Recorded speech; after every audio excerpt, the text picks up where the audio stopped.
नमस्कार, मैं सुरजीत, आप देख रहे हैं ट्रेंडिंग न्यूज इंडिया। हाजिर हूं दिन भर की 10 बड़ी खबरें लेकर। किसान आंदोलन पर तेजस्वी ने बुलंद किया आवाज। बिहार में विपक्ष के नेता और राजद नेता तेजस्वी यादव समेत 500 से ज्यादा लोगों पर किसानों के समर्थन में विरोध प्रदर्शन करने पर केस दर्ज किया गया।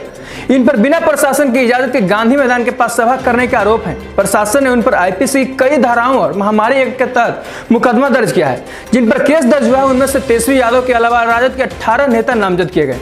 500 अन्य लोगों पर भी सभा में मौजूद रहकर कानून पर उल्लंघन करने का आरोप लगाया गया है। किसानों से बातचीत फेल होने के बाद बॉर्डर पर बढ़ाए गए फोर्स।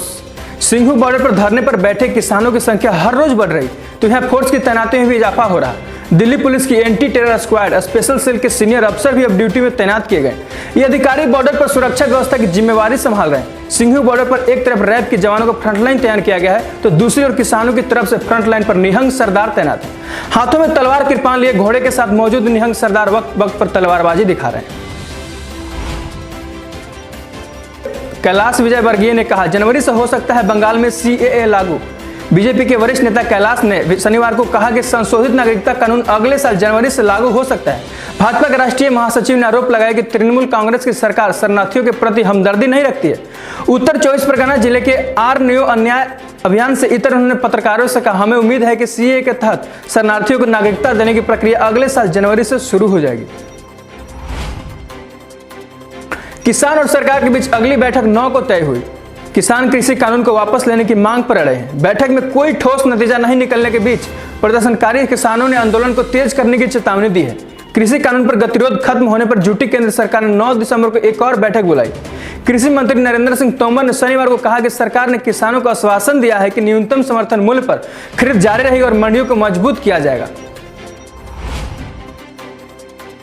भारत ने 160 करोड़ वैक्सीन का प्री ऑर्डर दिया।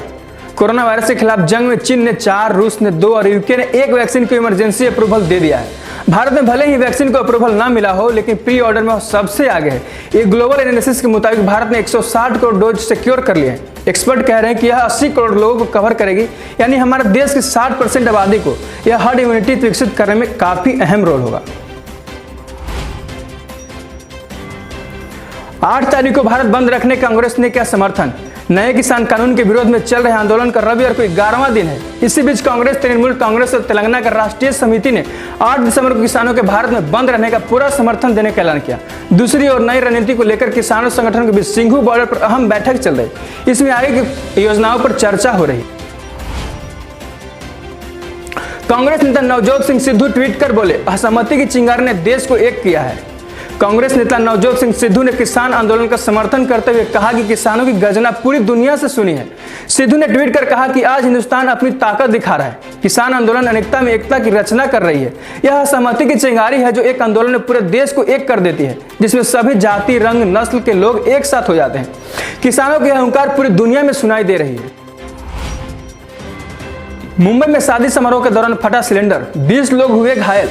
मुंबई के लालबाग इलाके में शादी समारोह के दौरान एक सिलेंडर में धमाका हो गया। इस हादसे में 20 लोग घायल हो गए। कई लोगों की हालत गंभीर है। पुलिस के मुताबिक धमाका गणेश गली स्थित सारंग बिल्डिंग में हुआ। स्थानीय लोगों के मुताबिक यहाँ एक शादी हो रही थी। इस दौरान खाना पकाया जा रहा था। स्थानीय लोगों ने बताया कि जब खाना बनाया जा रहा था उसके दौरान सिलेंडर गैस लीक हो रही थी। वहां मौजूद लोगों ने इसकी सूचना कैटरर्स को दी, लेकिन उन्होंने इस शिकायत पर ध्यान नहीं दी।